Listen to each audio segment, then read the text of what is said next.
Hi, everybody. Leann Findley Maxwell here with the Panther City Partners podcast. Thank you so much for joining us again this week to talk about life's transitions and change.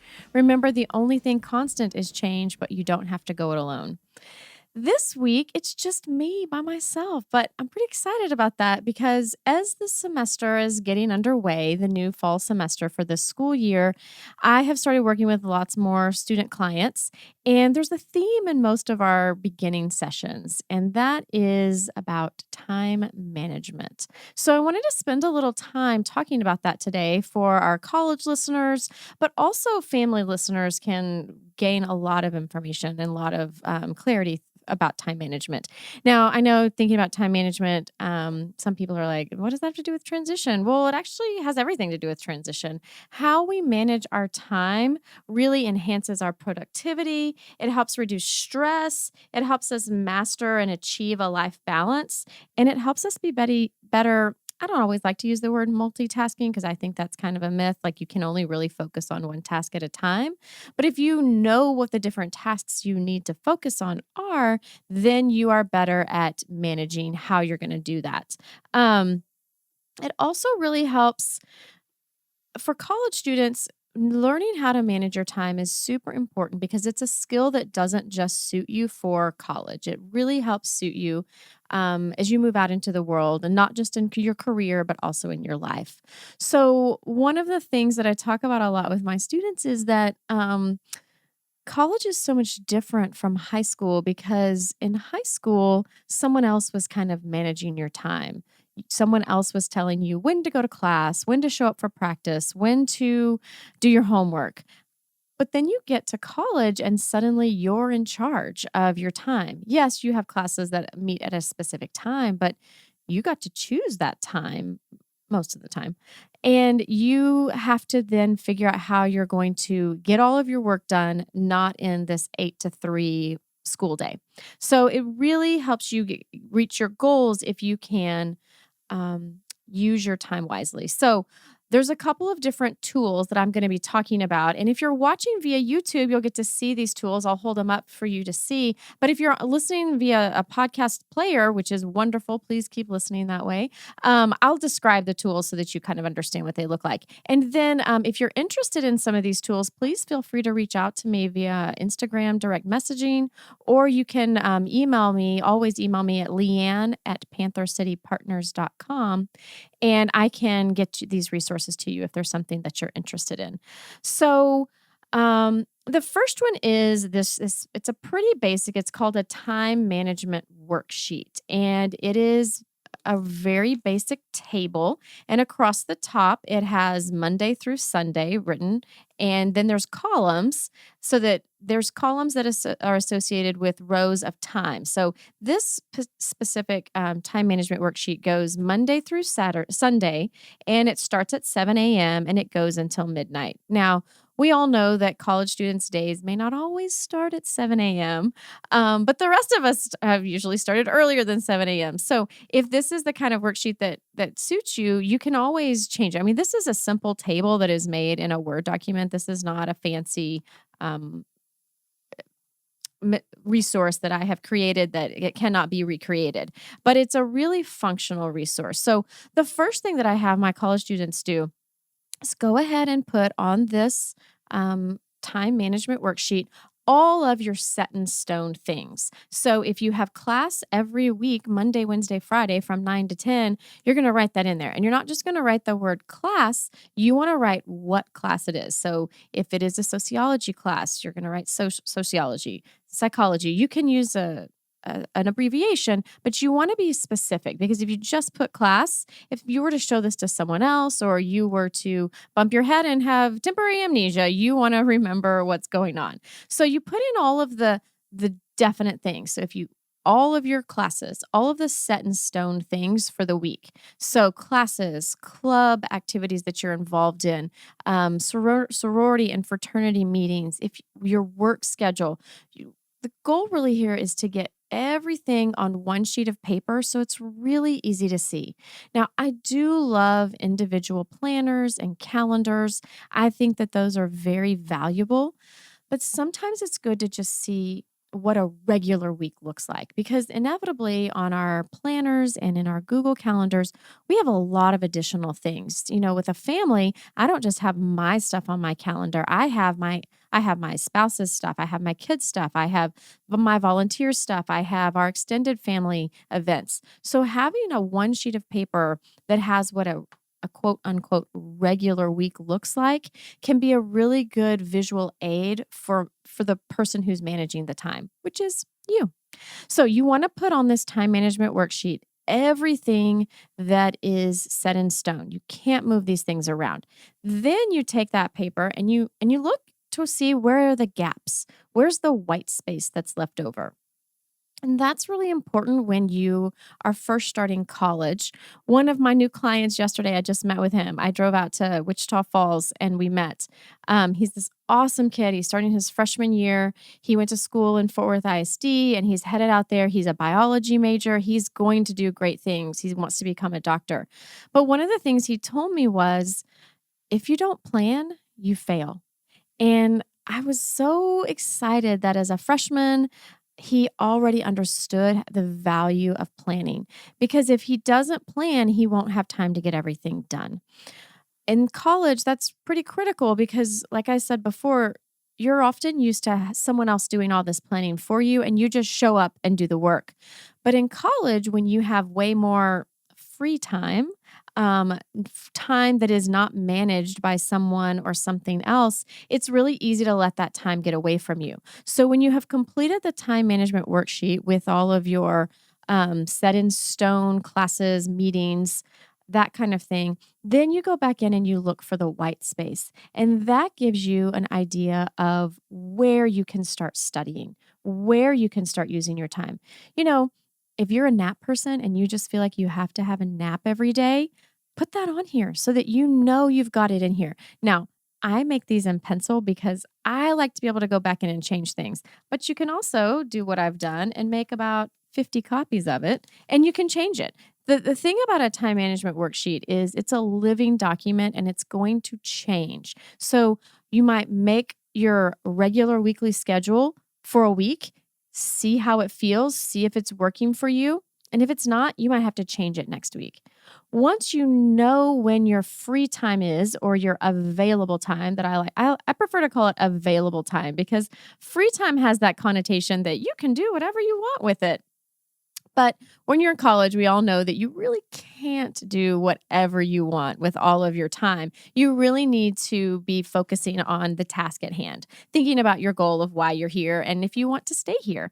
So once you have your set in stone time, then you look at your available time. That's when you can start to pencil in some when you're going to study, when you're going to read your textbooks, when you're going to look back over your notes, when you're going to self test. That's a huge piece of learning that I think sometimes gets forgotten. We all think, oh, if I just read through my notes, I'll get it. But really, you need to test yourself over the information. I always like to say, your professor is not going to give you an exam over how well you can read through your notes. Your professor is going to give you an exam over how well you can remember and apply the information to novel situations. And it's really hard to apply that information to novel situations if all you've ever done in your studying is just read through your notes. So when you know what your available time is, you can then start to structure how you want to use your study time. Now, some people, I prefer to try to get all my stuff done but before 5 or 6 p.m. because then that way I know I have the evenings to eat, to hang out with my friends, to watch shows I want to watch. Some people prefer to do all of that socializing during the day and the napping, and they want to push all of their study time to the evening. That's a personal preference. That's really, there is no one right way to do it, but you need to figure out what is right for you. So if you like to study in the evenings, but you always find yourself falling asleep or not motivated, or you find that, well, all my friends are done with their studying, so I'll just skip mine tonight. Then even though you like that, it's not the right thing for you. It's not actually working for you. So that's what you might need to change.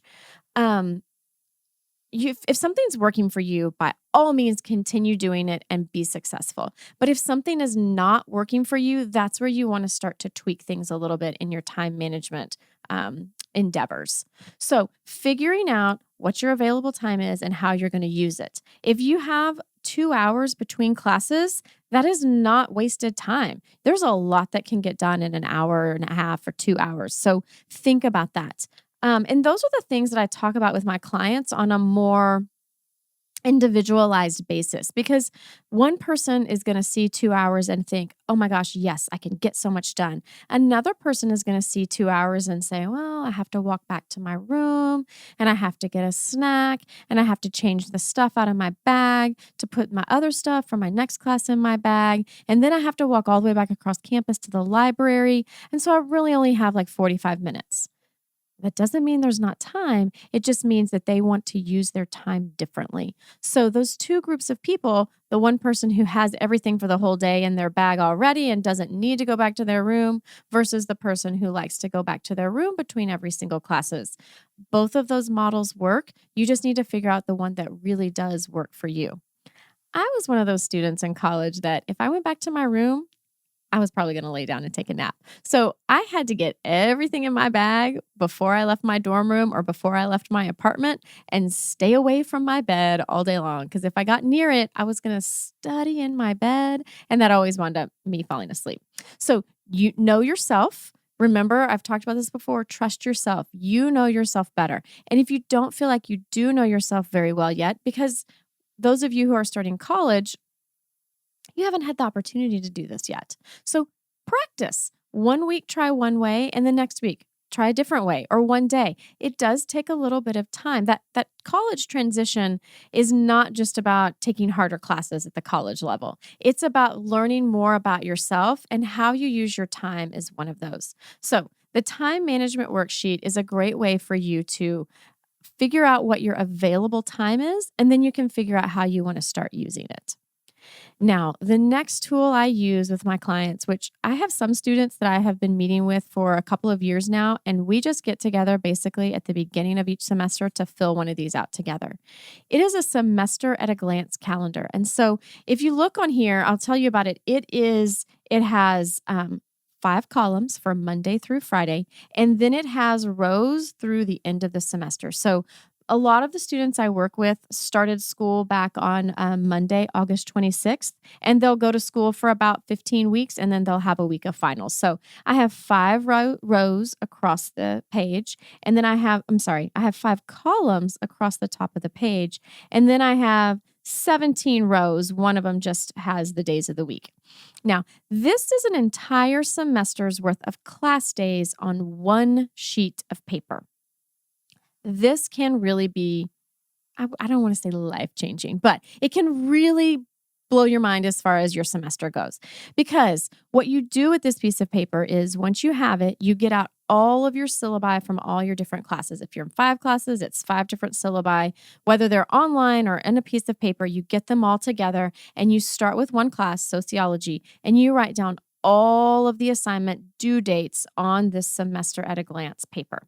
Then you put the sociology syllabus away and you get out your chemistry syllabus, or you get out your biology, or you get out your math, whatever, all 5 of your classes, you're going to one by one, you're going to go through the syllabi, you're going to look at the calendar, and you're going to put every single due item that is due on this one sheet of paper. Now, there's a couple of reasons why this is so great. One, because it forces you to go back and look at your syllabus again. Now, those of you who have been in college or who are currently in college know that your professor spends maybe 30 minutes, maybe a class period going through the syllabus. And they run through it real quick, and then they hand it to you and they say, okay, you're expected to know everything in the syllabus. But I would venture to say that most of us don't go back and read through every word to understand what's really required. There's a lot of good information in a syllabus besides just due dates. There's a lot of stuff about grading rubrics and expectations for writing assignments, late policies, grading policies. So the syllabus is kind of like your handbook for that class, and it's written by the professor. So it gives you an insight into what their thinking is and how they're thinking. So if you haven't read through your syllabi yet, this is a really good opportunity for you to go back and do that. There's a lot of useful information in there. The other reason why this is important to complete this semester at a glance calendar is because now you can look at the entire semester on one sheet of paper. Again, I love planners and I love calendars. I use my Google Calendar every day to keep track of things. But it does not give me the big picture. It gives me about a week at a time. And often, what happens when we look at our calendars at just a week at a time is we're not looking into the future far enough and we forget things. If we only look at this week, we might miss the fact that we have a test on Tuesday of next week. Now, I want to know that information this week because I want to be able to start studying for that Tuesday test during this week because I want to make a good grade on that test. It's really important to me to study far enough in advance to do well, not study just the night before to just dump some information on a page but not really understand it. So when you can see the semester in the big picture on your semester at a glance calendar, you get the chance to start seeing, in November, I have 4 tests in a week. That really means I have to be paying attention the week before that to manage my study time really well. I can't just do my regular weekly study and homework. I have to add in extra time for those studying for those 4 different tests the following week. Or I can see, the day after we come back from Thanksgiving, I have a 14-page paper due. That's stuff I want to know now so that when I have weeks where I don't have a lot going on, I can start getting prepared for those. That's a different model than a lot of us used in high school because in high school, it's really just about getting the next thing done. Okay, what is the next thing that needs to be done? But when you're in college and you're managing multiple different classes and you're managing multiple different time schedules, you need to be not thinking about just what is the very next thing that needs to be done. You need to be thinking about the big picture. And having the semester at a glance calendar gives you the opportunity to see that big full picture.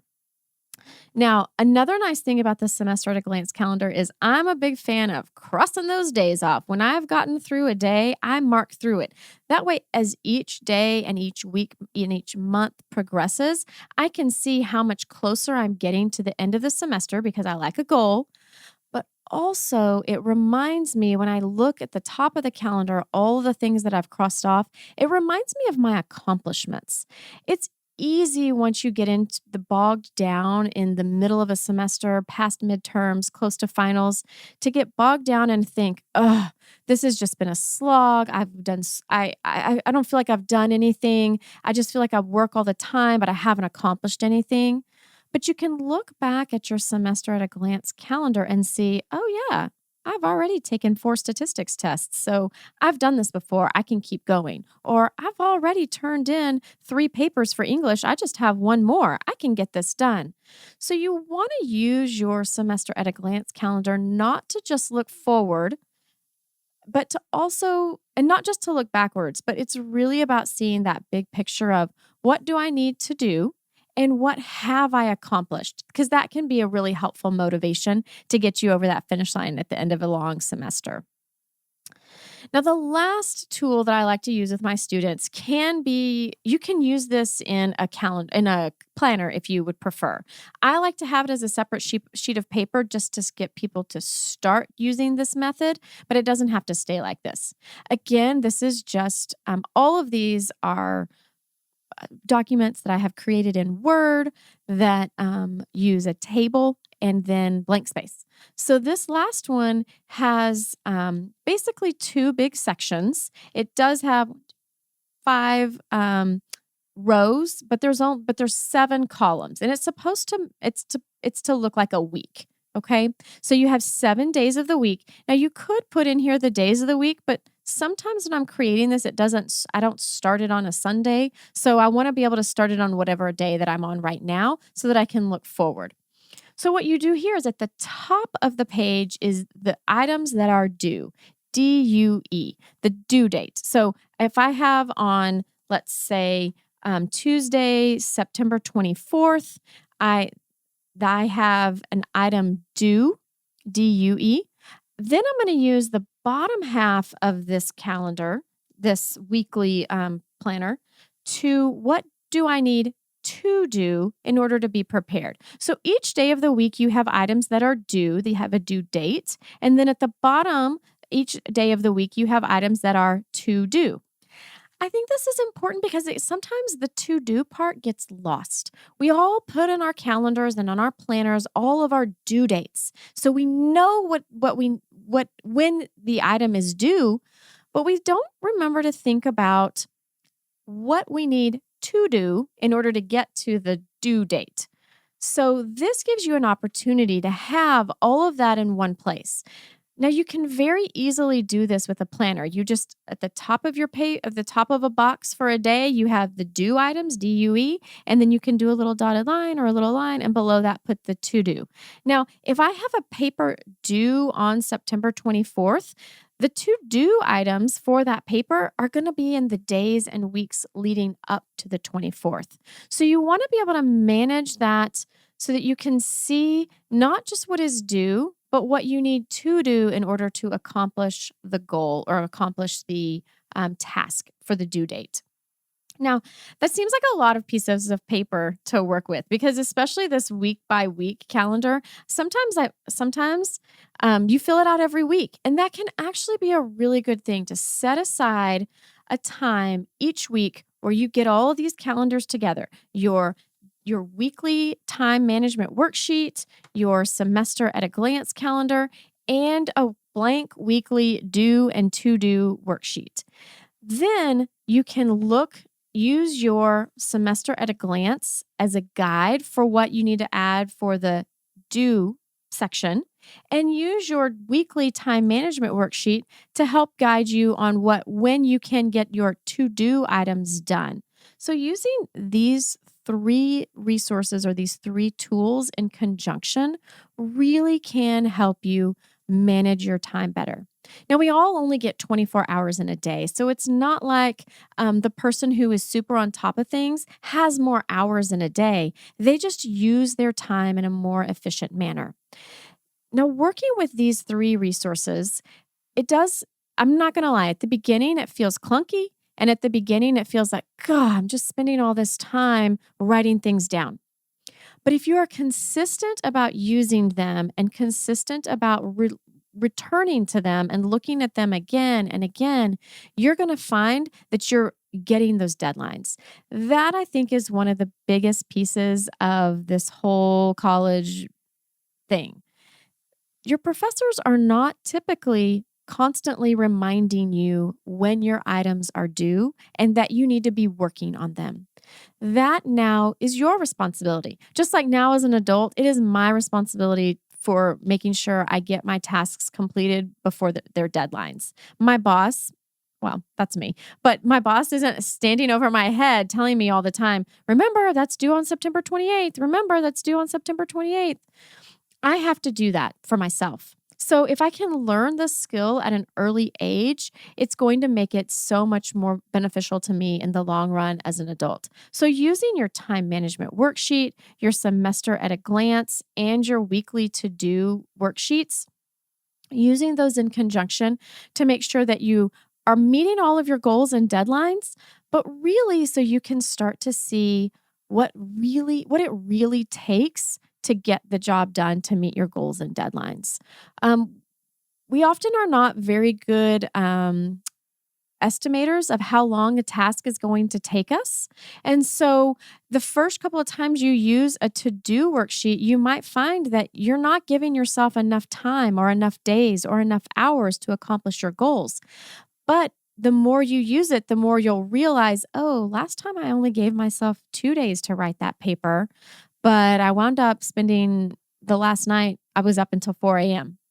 That's not really the best use of your time, and it's not really the most efficient way to get the best grade. So what you want to do or to understand the material. So you might realize I need to back up and start 4 days in advance, but you won't know that about yourself unless you're keeping track of it. You know, college is awesome and it is fun and it is exciting and it is a time for you to try out these new skills and really learn a lot about yourself. And so if you've never done this time management stuff for yourself, this is the time to start doing it. And it's early enough in the semester that you still have time to get it done. I have had students come to me the week before finals and tell me that they want my help. And I always say, you know what? I am here and I am willing to help you. I'm help willing to help you get across the finish line, but what we can do now is start establishing some routines that will make next semester even better. You're early enough in the semester at this point that you can start making good habits now, setting good time management and time um, to get all of your ducks in a row. You can start setting up those habits now to make this semester really awesome, and then it will make next semester even better. The very first time you sit down with this semester at a glance worksheet, it's going to take you a little time. You need to have all your syllabi available, whether they're online or in your hands. So, yeah, the first time you do it, like I said before, it's going to take a little time, but the benefits that you'll gain in the long run by accomplishing your goals, knowing about yourself and how long it takes you to do your daily and weekly tasks will be invaluable skills, not just for while you're in college, but also in the work world and your family life beyond school. Thank you so much for your time today. That's a lot of stuff about time management. Like I said before, if you're interested in any of these tools, feel free to direct message me on Instagram at Panther City Partners at Panther City Partners. You can also email me at Leann at panthercitypartners.com. Now my name's spelled Leann, Leann. It's 5 letters. They're all lowercase. Everybody wants to put an E on the end. There's no E on the end. So Leann at panthercitypartners.com. Feel free to reach out to me. I can very easily send you some of these tools. They're also super easy to make in a Word document using the tables function. So this is not rocket science. This is not something that is beyond your means. This is perfectly within your toolbox. And that's what we've been talking about since the very beginning of this podcast of using your resources as you navigate life's transitions. This is just another resource, another strategy to help you along that road. Thank you so much for your time. I really appreciate you listening. This is what I do on a daily basis, and I love working with students on these executive functioning skills. And I love working with adults on the same thing. Thank you all so much for listening. Remember, the only constant is change, but you don't have to go it alone. I'm Leann Findley Maxwell, and this is the Panther City Partners Podcast. Thanks.